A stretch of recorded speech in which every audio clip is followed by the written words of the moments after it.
Yeah, that would give you.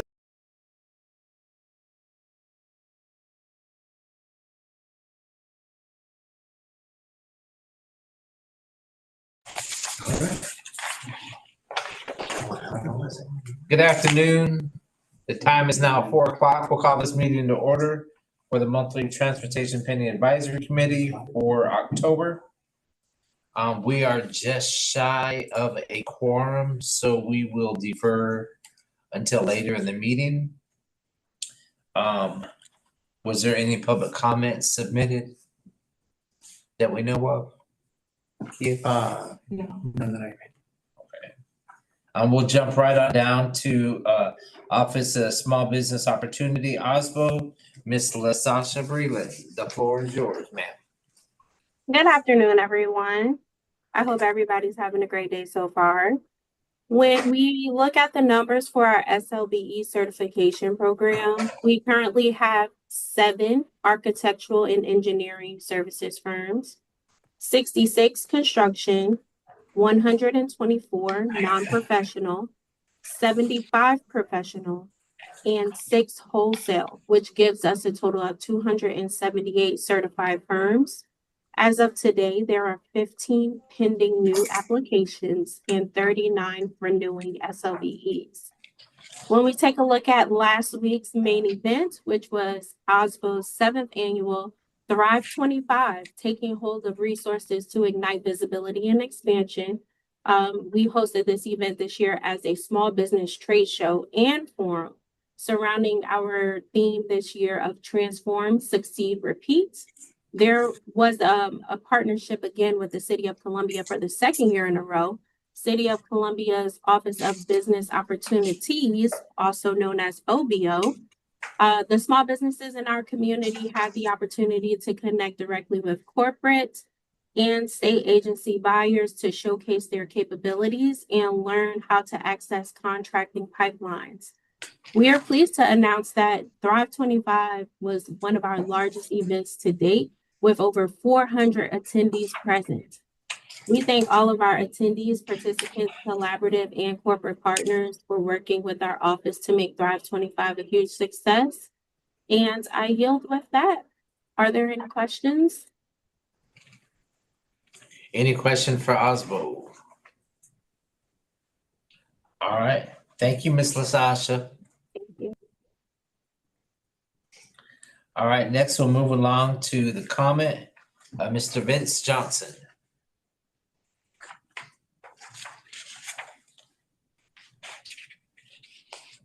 Is he on? Hi, Chairman Black. This is Maurice. Vince is unavailable today, so I'll be reporting out for the comment. We don't have anything currently that is of noteworthy for the comment. We continue to review our bus stops for placement, whether we need to add a shelter or what we call a semi-seat or a bench. So we continuously review that. We are still progressing in our automatic passenger counter system, in that we are getting, that's a ridership counter. And we have seen in July a 35% greater representation of a ridership. And last month, a 57% review of our riderships over last year. So we're really starting to see some positive results capturing our ridership with our APC, new APC vendor. Other than that, that completes the comment report. I do have a quick question for you, Mr. Maurice. Yes, sir. On the report for the September 25 ridership, the 234,000 for the fixed route total, and then is the numbers that's listed for USC, are those included in that one, or are the USC numbers separate? I had someone ask me that, so I just wanted to get clarity.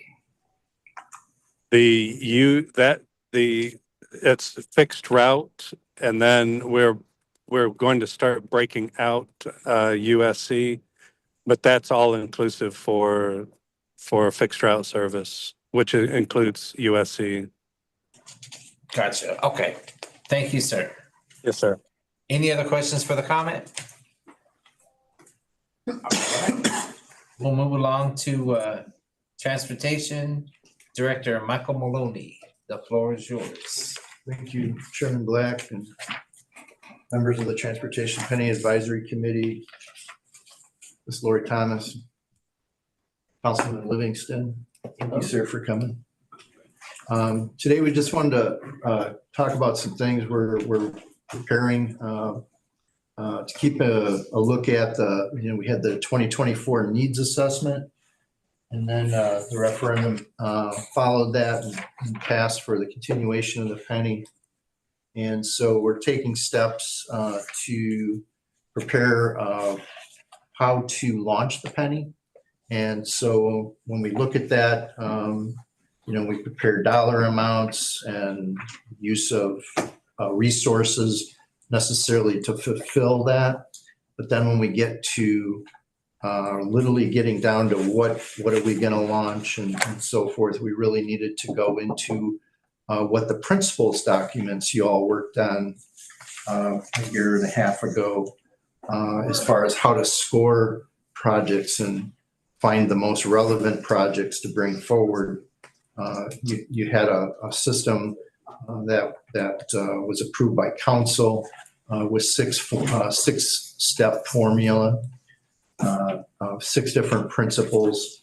And so to prepare for that, we had hired 2 consulting teams, and we broke it out into look at the intersections and the widenings, in that case, 1 consultant, and then the bikeways, greenways, sidewalks, and special projects with another consultant.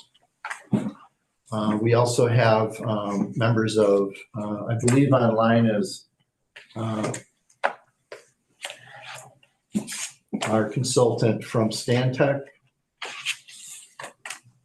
David Beatty, or he was planning on being here. This is a big list I'm looking at here.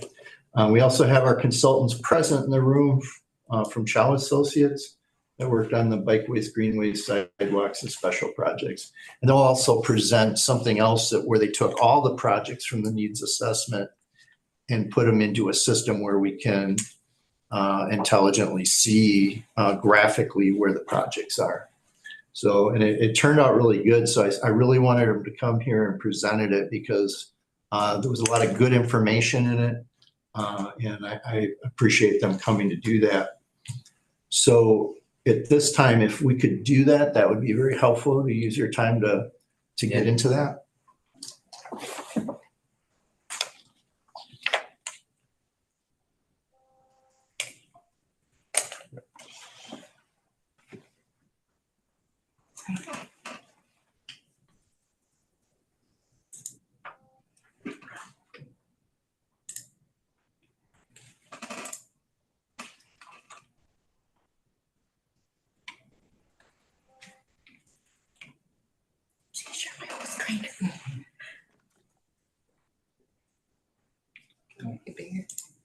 You got on the second page, that'd be fine. Sorry. Thank you for using Richland County colors. Thank you. Looks like our state of the penny. Right. Yeah, well, Chairman, Councilman, Director, I'm David Chow from Chow Associates. Appreciate this opportunity, let us to present you what, we have involved with this, penny rating programs. So just very quick, Chow Associates is a Richland County certified SLBE. We've been in business for 38 years. We specialize in civil engineering, structural engineering, and land surveying. We are really honored to have this opportunity, to provide this, program rating, program for Richland County transportation. So the core strength of this program is this program, provides standardized and consistent and fair scoring system and methodology that, is also, transparent to all the stakeholders. And then this program is stored in a centralized location that can be designed to have a different level of access, depends on different level of stakeholders' interest. So then this is rating is purely data-driven, analysis that assist counties stakeholders to facilitate informed decision making, right? And then that would prioritize our projects to align with our strategic plans. And also this program is also easy to modify the criteria that give us the instant result that can provide a future ongoing flexibility and readjustment of the program.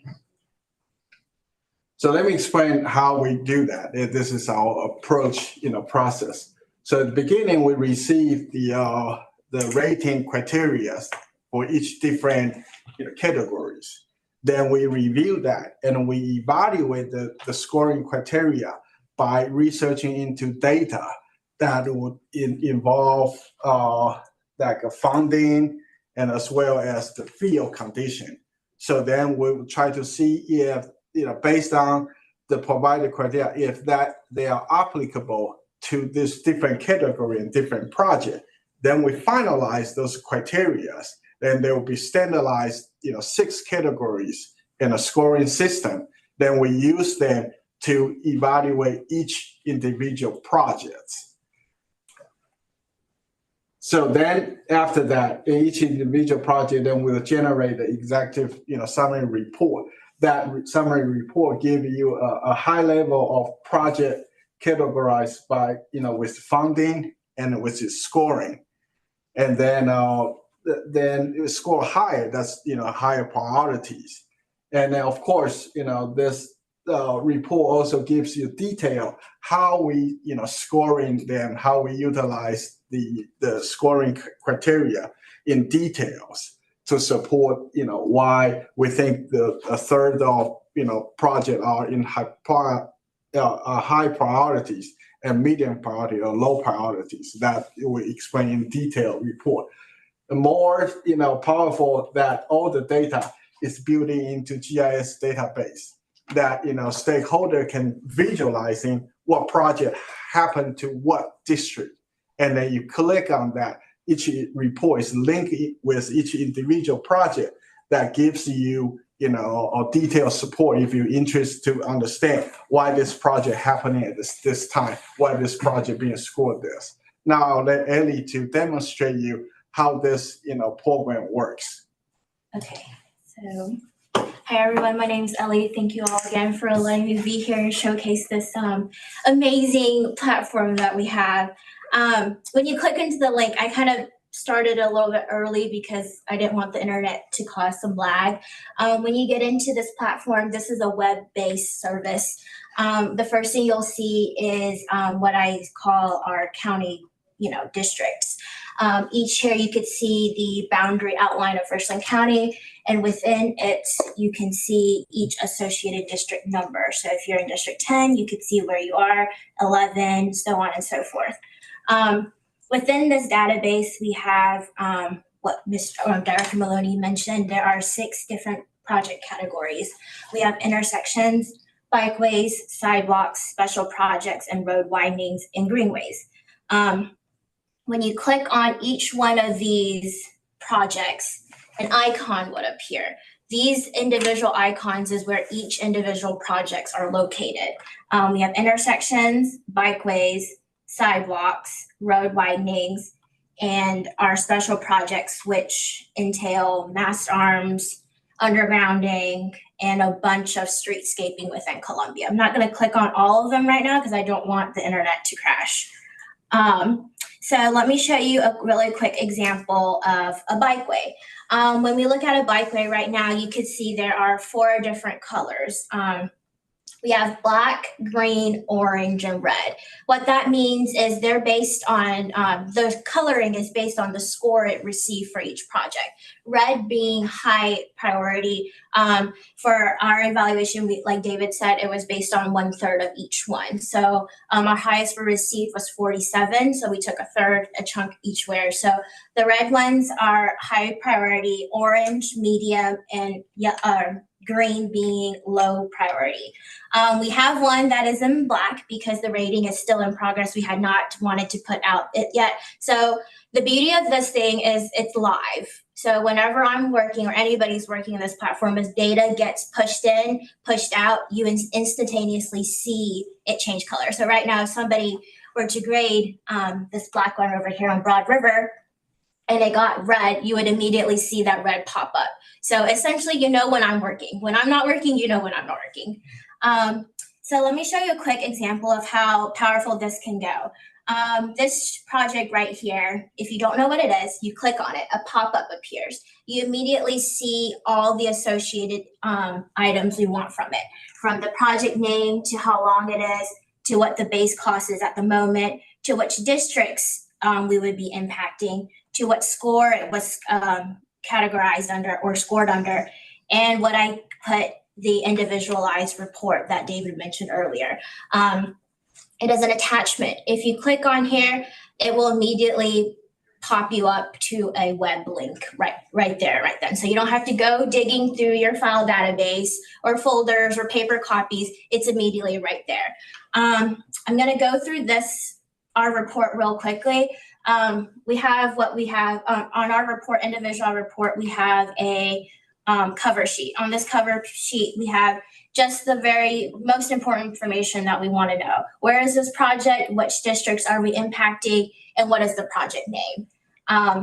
From there, it's a basic report. We have a table of contents, and then we give you an executive summary. Again, tells you exactly what the project name is in bold. Oops, my bad.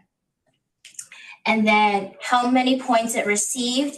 So in the Sumter bike lane, it got 31 out of 100 possible scores. And based on all the associated projects for bikeways, it received a medium, which then corresponds with the color of orange. So it's all right there. Oh gosh. And then we have immediately following that our rubric, what I considered our matrix, the rubric. This is the methodology that's been standardized for every one of these projects. There's no biased opinion on it. It's all data driven. And with each of these, you'll see exactly why each category, there are 6 criteria for scoring these projects. Each one of these, we have exactly why or how many points it received, and we have a note explaining why it received those points. From here, you could see that each one of these categories in the yellow were then added up to give you, the total score of the 31. Then we go into the rest of our report, digging even deeper, essentially, or further explaining, not digging deeper, further explaining why we gave each one of those categories a point, its cost, and providing you maps showing you connectivity, aerial images, and then digging deeper into the summary about each of these categories, how many points it received and the reason why. And at the very end of our report, we show you pretty much our field evaluation. When we went out to the field, what are things that we saw? We took a picture of it and why that categorized with the scoring criteria. One thing that I want to note is, and one thing I forgot to mention actually, is this connectivity. One thing that public is always concerned about is there a grocery store near me? Is there bus stop? Is there, what is there next to me? So in the GIS platform, we have also layers. These layers show you recreational areas. If you are in this project, is there a park near me? Is there not a park near me? How far is it from me? Student housing. Student housing right here is mainly prioritized toward the USC campus because that's usually where our main housing is. And then we've got shopping centers, the big ones like Walmart, Publix, all that area is on here. We've also got schools. If students are walking, we want to know, there's a lag. there should be an icon of schools that pop up in purple, and it'll let you know if there's any schools within their area. There it is. And then from there, you'll be able to know how your project connects with other projects within your community. From there, we also have, I'm going to turn some of these off so they're not all in our face, bus stops. This data is provided to us by the U.S. Department of Transportation. You can, if this is open, once we open it to the public, people can get on here and, if you're standing in the middle of town and you're like, I want to walk on this sidewalk, can I get to a bus stop from here? They'll know exactly where it is. And then one last thing is, if you really wanted to know about traffic count, we can also provide that too. This is the latest published DOT data from 2023. If you want to know how busy is the street, I can click on it and it'll tell you exactly, there's a lot of data in here, but that's provided from the DOT, but it'll tell you that within 2023, we've got 7,300 traffics count in this area. That's the study that they produced. So all this is all in one platform, nothing too complicated. You click, you unclick, and all the data is provided, which is how the scorings were criteriized. One last thing I want to show you is we also did, I talked about sidewalks. So one of the other projects we did was sidewalks. I already had it open. It's actually the Shandon one. The reason why I want to talk about this one is because this rating right here, each one of these criteria had a maximum amount of points that we were allowed to give. So for example, the additional funding sources, you can only have a max of 10 points. In this case, it got scored of 0. I want you to focus right here in category number 4, improvement of overall condition. It was only allowed to have 10 points. However, based on what we saw out in the field and its environmental observations like connectivity, we actually gave it a score of 11.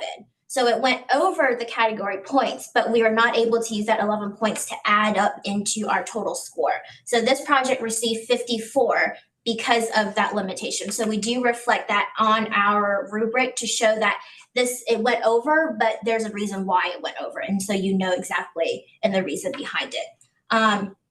But essentially, this is what this platform would be. Like Director Maloney mentioned, Stantec is doing the other projects.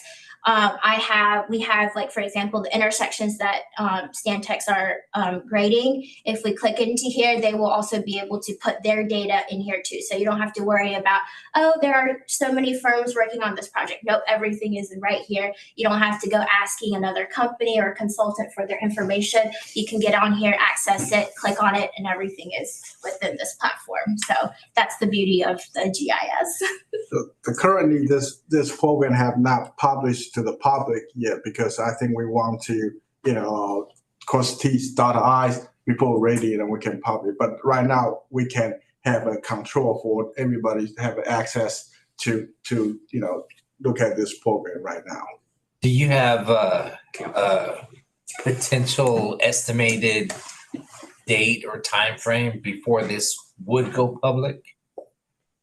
This still depends on, we still have 2 categories, like a greenway and a special project from our end. And I don't know where Stantec on their intersection is. When they're ready, I think we are not that far, from publishing that. Of course, the criteria, I want to make sure, all the stakeholder or decision maker have, agree with all the criteria, and we don't have any more adjustment, then, we can definitely do that in a fast pace there. And again, with like the adjustments that David was mentioning, if we want to add more projects, this is easy. We can always add one. We can reduce projects. But in terms of pushing it, it's whenever we have all these existing current projects all settled down and we're ready for it to be, opened, I can push it on there and it's within a second. I just press the send button and it's out there for everybody to look at. So. Okay. Mr. Livingston. Yeah, you mentioned about council schools. What about recreation facilities and parks and stuff like that? Yes, sir. We do have recreational and parks. I can show you that real quick. All the parks, Finley Park, I think we have a bunch of parks actually. From here, parks, Anything that was labeled on here, we tried to target. I didn't target the entire Richland County. I targeted mainly towards where each of these projects are right now. If we decide that we want to showcase all of the parks, I have the ability to do so as well. But everything from student housing, shopping centers, what else? Parks. These are in schools. They're all kind of directed around where our project limits were. I didn't try to go too far because one of our grading criteria is based on connectivity. So if it's too far, we're not really connecting to a school if you got to walk like really a couple blocks. So we try to keep it close by. Yeah, we would probably want to expand that as, we have a sidewalk list that's pretty tangible and it's small compared to the kind of budget and criteria that the way council budgeted for pedestrian safety. So yeah, we'll want to see the whole county because at some point I'm sure we'll be looking at projects all over the county. Sure, not a problem at all. That's a good question too, Chairman. This is fantastic. So thank you all for the work and the detail of that. So that last sidewalk, if it got a score of a 54 out of 100, and I don't know who to ask this question to, is that a green light to do the project, or is that just data that you're putting together to discuss at a later date? Who would answer that question? I certainly can attempt to. So we're really looking at the top rated projects to recommend at the staff level. So every year we'll come in and, the call to budget for staff is generally February of each year, February, March. So we would want to have a process like this ready to prepare for that. For February 26, or is this more like For instance, February yes. 27? And repeat every year. Okay. So that we are putting the highest scoring projects Right. from a staff level. That is what we would recommend be the launch into our budget for new projects each year. So 54 may, depending on the others, 54 may or may not hit it. That's a good question though, as far as, are a lot of them at 80, 90, where's 54 on your mean? For our parks and for our sidewalks and bikeways, our highest was around the 50s, close to the 50s. Okay. We did not get anything 60, 70, or 80, but that may change depending on how much data so we're doing some more finalization. So but I don't expect the numbers to fluctuate too much from there. And I can answer more to that and that. So let's say a intersection project or a widening project has a score of 70. And you say, where are you going to recommend your funds? Are you going to put it into the widening project or the sidewalk because that's at 50? Right. Well, what we talked about from the beginning was we're going to look at all the categories and based on the percentages that the council has put into each of those areas, we're going to make sure we're staying consistent with that. Not every year you can be consistent with that, but over a period of a few years, you should be averaging it out so that if 19% of the funds are supposed to go to pedestrian safety, that's where you're recommending projects to fulfill that. Thank you, Councilman, for doing that. Question, year over year, as you roll this from the first year of implementation to the second, will it be totally rescored or will you carry the score and how will that score be weighted? Well, I would recommend that we don't totally rescore. That is to kind of abolish what we have and start over, but to kind of look at projects where we see things that have changed. There's an undesignated fund called, what is that called? Where it's things that arise that we didn't know. And yes, things that come up. But even within the things we do know, like we got this type of fund to go to this certain need. Year to year that has flexibility because of things that will come up. And stakeholder input, for instance, is one of the 6 categories. And if there's a lot of stakeholders calling for something all the way to council, then that's going to have a lot more score coming forward. The criteria that's being used now, that's the criteria that's basically set in stone by council, correct? Right. So going forward, all Per through this. recommendation from this committee, yeah. Okay, well, yeah, we approved it. And then, oh, I see what you did there. Then for us to change it. So we looked at, and this was kind of, we wanted feedback from the two consultants on, well, you're scoring it, you're seeing it, we're seeing it too, but you're seeing it project by project. Is there anything you change or recommend for change? One of the things on safety, we looked at a lot of, like, does this project provide pedestrian separation from the driving lanes? Does it provide a island of refuge if you're trying to cross the street before you have to go to another direction of traffic? Things like that. Those are solutions. But one thing we may not have in there is looking at the highest problem areas. So, and getting points for that. So in other words, we do have all this accident reports for 5 years. It's crash data, pedestrian injuries and things like that. And just looking at the raw numbers on that as far as getting some points for not just improving all the conditions with solutions, but going to the ones where it's the worst. And so to change that, we would have to come back to council, starting here and going to council with some recommendations that would be passed by an amendment to the resolution that is the principles document. Gotcha. Ms. Prego has a question. Ms. Prelo. Hi, good afternoon. So it sounds like you all have answered some of the questions that I had as it relates to the criteria, what was added, what was removed. I know this was a crash course, and this is really good transparency for the GIS mapping. So I'm not quite sure exactly what was changing the criteria scoring. So would we have some type of, I guess, a follow-up to show us specifically what was added, what was removed as it relates to the original scoring criteria? So at this point, there is no change to what has been approved. What we're just saying is we wanted feedback on anything that we missed that maybe is a critical item to score. And if we do that, we will bring that to TPAC ad hoc and council to kind of go through that, because that would be amending the resolution. So we're following the approved principles document that was passed about a year and a half ago. Okay. As the six factor formula that has to be weighed to achieve 100 points on a project.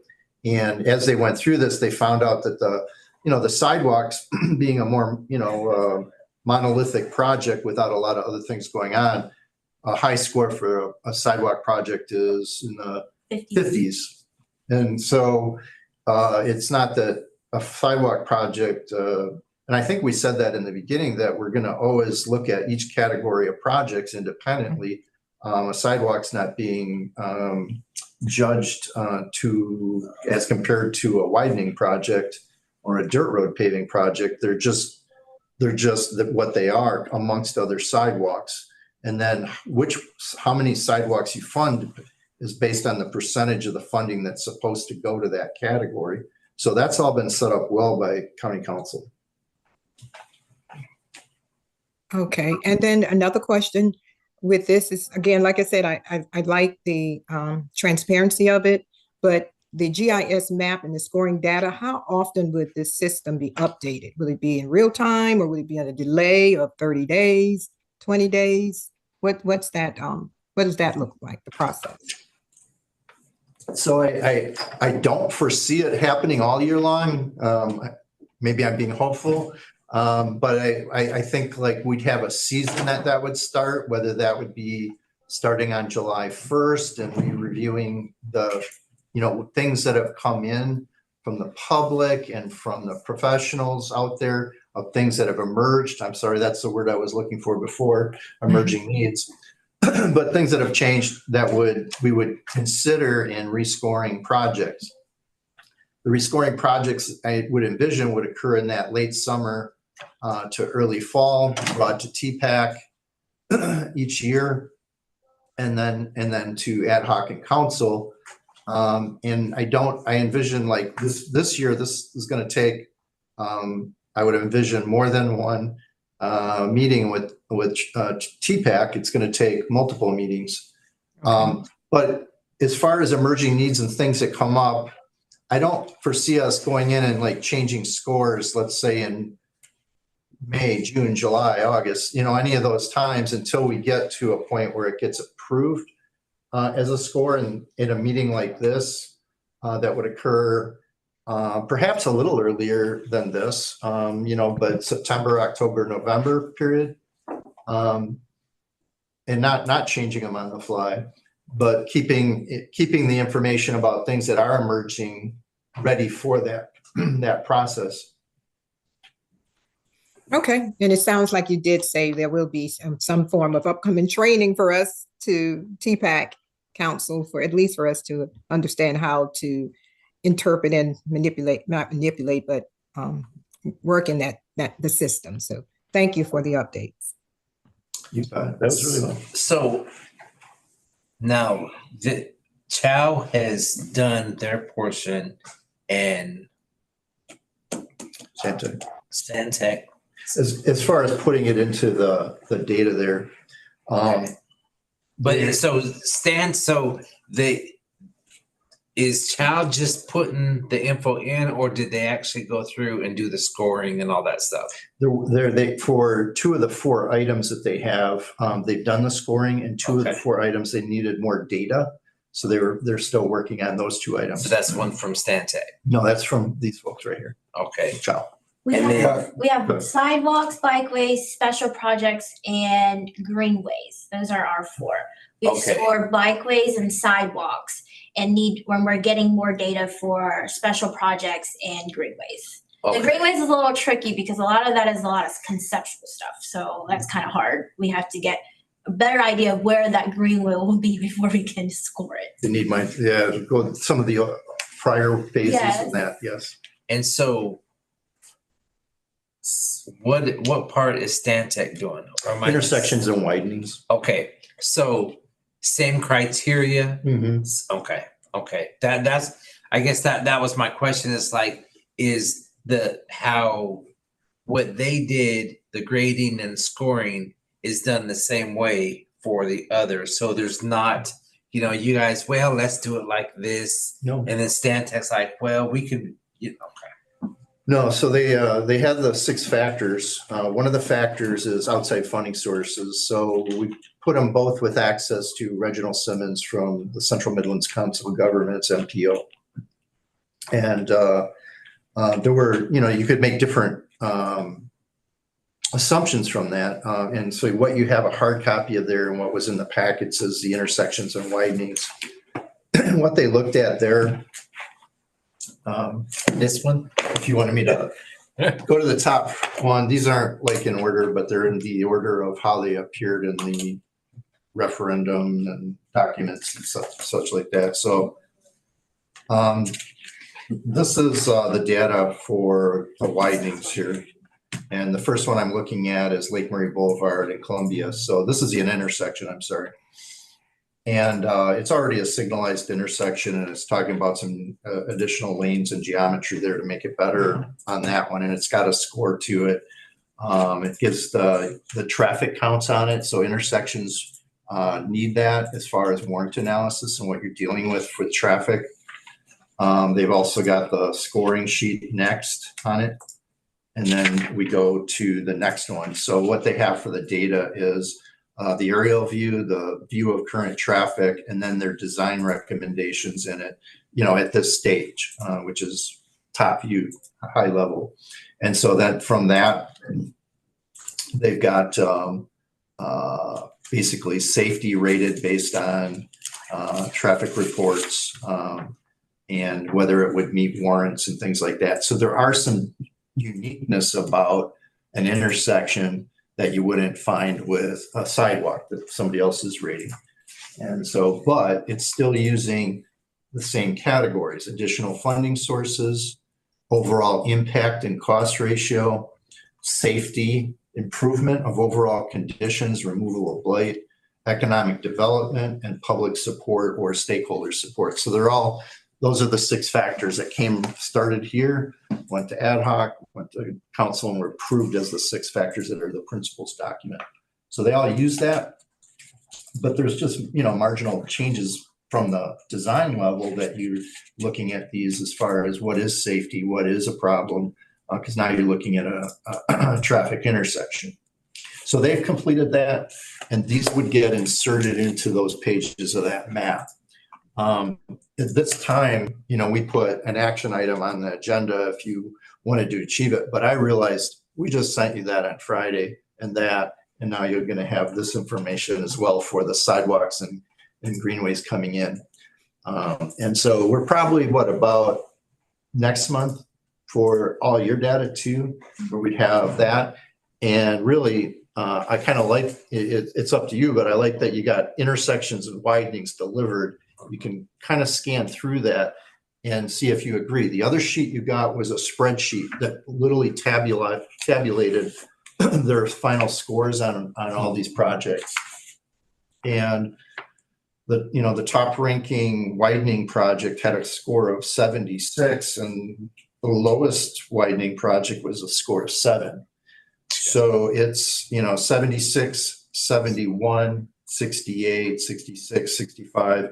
The mid-range is in the 50s and projects below that. So it's following those elements. It kind of provides some clarity on intersections, and there's a lot of intersections. It starts at 71, 68, 66, 63. That's the first 4 projects. So it's kind of driving, it's from the data. It's telling you which projects, if you're going to do 4 intersections, those are the 4 that I would recommend. Does your office bless these? How does that work? So they've come up and they've given you the scores.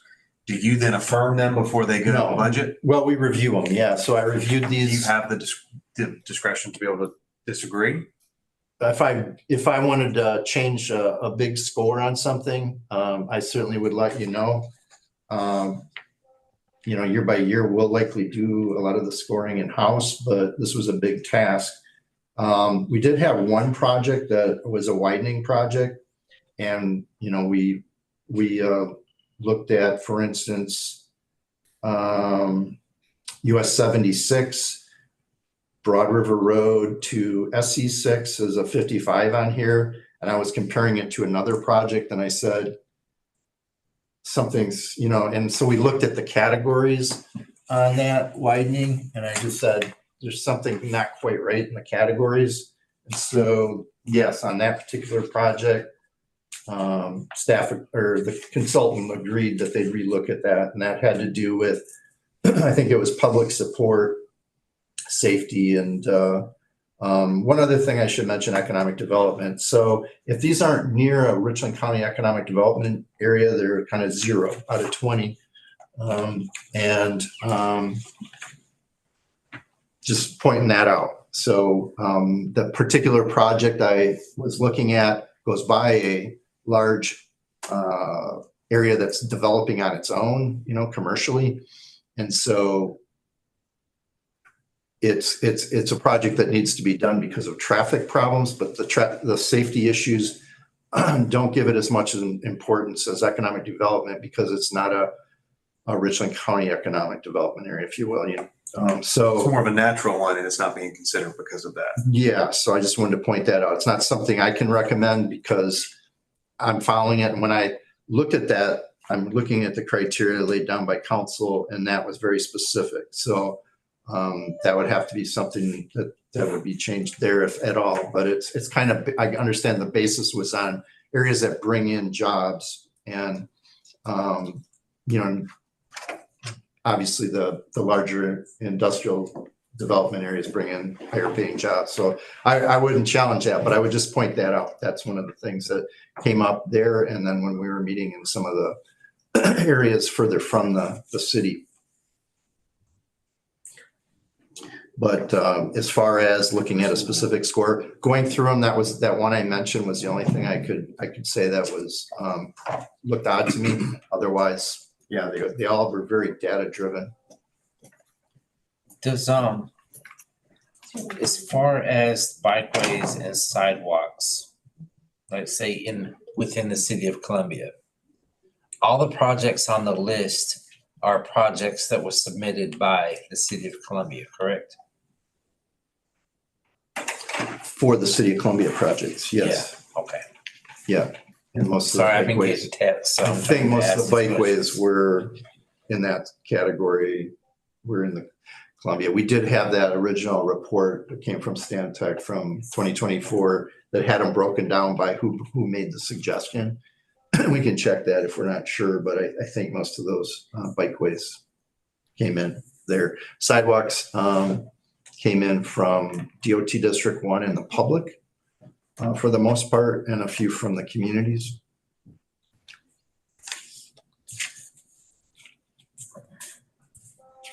I have one other question. And I don't know if, I raised my hand again, but I didn't know if I might have got confused and thought I just didn't lower it. Sorry. But no worries. So the other question, and I may have missed it, but does this system, will it used in the future, or will it currently use the penny projects? Can you explain the question? Would this be used for the penny project? Will it be used for, or am I misunderstanding the? Just rationale? just for the upcoming penny projects. Mhm. Oh, I should mention this, and thank you, Eva, for the question. Mhm. There's a group of 15 projects roughly, just estimating, that were on that remaining projects list approved by council. Right. And that was projects that came from 2012 referendum that'll be done in the 2024.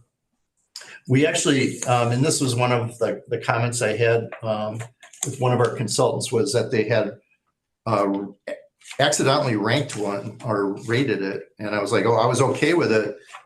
And it came out to be the top 3 projects for widenings. And it's one of them we're going to do anyhow because of the order to do them. So Magnolia State rated. it supported it, yeah. It supported it, but it's those projects will automatically get done, and we generally ask for them not to get ranked. Is that consistent with what I told you guys over at Chow? Okay, so there's a few greenways, like the 3 greenways we're working on, Gills Creek and Crane Creek and Smith Rocky Branch, and how the current penny is funding a phase of each of those. Well, there's 2 phases of each of those that were in the automatic rollover to happen with the new with the penny funding continuing. And those don't need to be scored. I mean, it's an order by the council to launch those first, so. But other than that, this will continue to be used annually. Hopefully I'm answering your question, Eva. Let me know if I'm not, but it'll continually be used annually for the use of the penny fund for projects. Okay, thank you. And then the needs assessment was once estimated at $6 to $8 billion. We know that in 25 years. This sounds like a partial statement or a continuation of a previous thought. Uh-oh. Oh, geez. I may have said this before.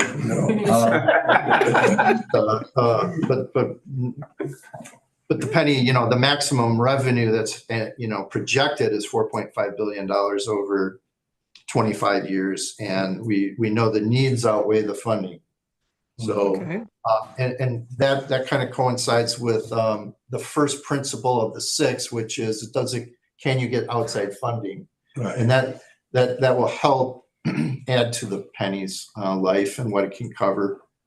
And that's where we met with Reginald Simmons to talk about those, and those scores are in these already now. So as far as what we would think would be the most the greatest chance of scoring outside funding, that's been done here. So with a project like with the city of Columbia where they got that 200 and whatever $million.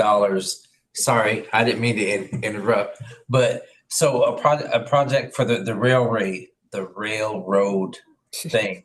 Grade separation? Yeah. That's not. So where there was 200 million basically that they're getting from the government, that would rank based on the scoring because of the outside funding source, and we're only doing, I think, 20 million Yeah, that would on be. that. really- So is that something that in a case like that would kind of be score higher, so it would be closer to the top? What direction did I give you guys on that? So actually, that was one of the things I wanted to ask you about. The rail separation is not on our list of special categories, but I did see it on the list for the second group of special categories. So. Yes, it's kind of a project unto its own, so I don't know what we score it against. It's there in its category. It does have a lot of outside funding, so it's almost like if they requested the funding at a certain time, it would have to go to county council, obviously like every budget, but yes, it scores very high amongst itself. It's kind of how it is, because it's such a unique project. Sorry, even. No, it's quite all right. One last question, I promise, I think. Okay, so will this platform allow for public comments or sometimes, input tracking? Is it set and designed for that type of, to leave any public comments or input tracking within once this is released? So Or that's is it a just for question for you. viewing? If it does take, we put it out, right now it requires a login, but you have a version that won't, right? Yes, we will have a version that won't. Right now, it is sealed off. Okay, can you bring up the website? So, yes, once we're okay with this, and obviously, there's information in here that indicates certain scoring. We want to be at a point where we're okay to kind of put that out. And more than likely too, before it gets said and done, county council have to approve it. They'll probably be putting here before county council, before we even make the votes on these issues. Homepage. So on the homepage, we don't have it set yet, but scroll down to the location, up a little, right there. So this will be where it'll be linked right there to the map, the 2024 needs assessment map. It says map, and that'll bring you right to that demo that you saw. I think you're sharing the video screen.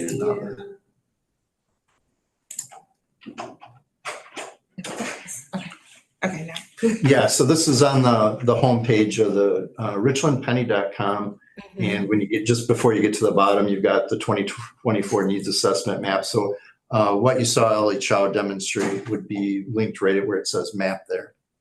And as soon as we're ready to go, right now, I think it just will refresh your screen until we're ready to launch it. Gotcha. Okay, if I have time, I can give you a couple quick updates from the transportation team. About us, we've got project status. This is a new screen to kind of like start with construction, then right away, and then design. So these are the projects we currently have in the Penny ongoing in different phases. So Penny 1. yeah, is opening. current Penny.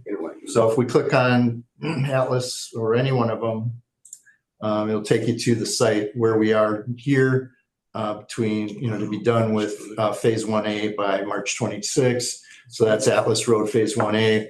We're get ready to do phase 1B, the road construction here, get that out to bid. So that, and there's a map of what it is from Shop Road to Garner's Ferry there.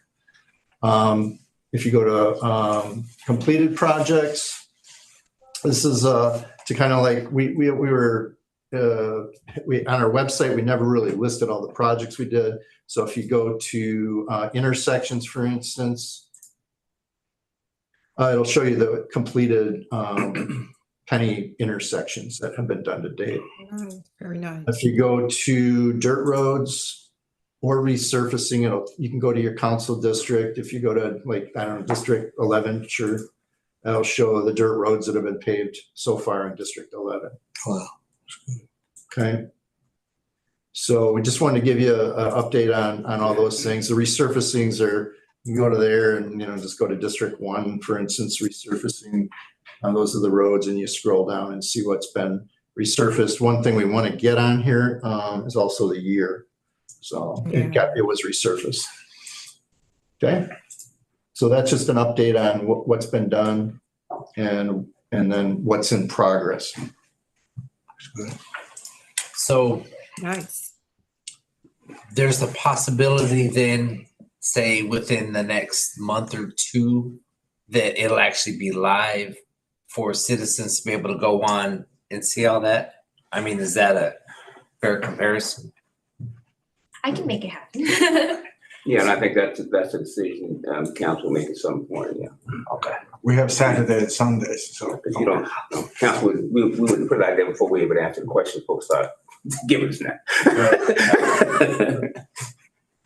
All right, that's all we have from transportation. Thank you so much, Chow and Associates and Stantec for your work on the needs assessment and scoring the project. Can you read that, Kim? I can't see On that. the new TP website for the in progress page, we as insiders understand the process, but do you think that the general public will understand the construction, permitting, et cetera phases without some brief explanation? Otherwise, lots of good information. So that kind of goes to what Councilman Livingston was saying, is that, so before this does go live, there'll be some steps that it goes through, and then probably some, not necessarily a public hearing, but some kind of educational program. And say, here's what's to be launched, and here's what you expect from it, here's how you respond if you have questions and all that kind of stuff. And if you have questions, go see Mr. Livingston. I said, I'll tell you, whatnot. Yeah, and I think Ms. Kiefer's question was on the website itself that we just showed. And yeah, we can add explanations to the phases more, a little blurb under the phases on what they are. All right, I'll see you tomorrow. Thanks, Chris. All right. So we discussed and considered, do we discuss and consider the evaluation of the 24 needs assessment? Is that what we just did? That's what this in its entirety was. Yes, sir. Sorry. Okay. But I don't think you're ready for the action item. It's up to you. What did you say, action item? It was to accept the scoring. We have some scoring left to get. The probably best way to just do it all at once. And you'll have more time to look at these. And if you have any question, you've got the spreadsheet to kind of go through them and kind of see how they rank and why they rank. Yeah, that's true, you have a better idea before you take any action. Yeah. Chairman Black, Ma'am. so I heard that sound like there was some form of handout spreadsheet. Will that be shared with the virtual World TPAC committee members through email? Yes, it was sent out Friday. Oh, okay. Yeah, Okay. it was a separate email from the invite Oh, with a Zoom link. okay. I'll check my Gmail. Didn't go to Yahoo, did it? But I'll check my Gmail. Oh, I had Yahoo. If it's a Yeah, Gmail- Yahoo is no longer, it was out over a year. I mean, so will you forward that to the Gmail account, please? Yeah, Yes, ma'am. Thank you. we'll get you taken care of. All right, thank you. All right, so we will defer the approval of project ranking. Does that concludes Transportation's report. Okay. Next, our next meeting is scheduled for November 17th at 4:00. I'm sure we'll probably have some more information. And so please, if you're able to attend in person, it would be appreciated. That being said, the time is now 4:59 and we will stand adjourned.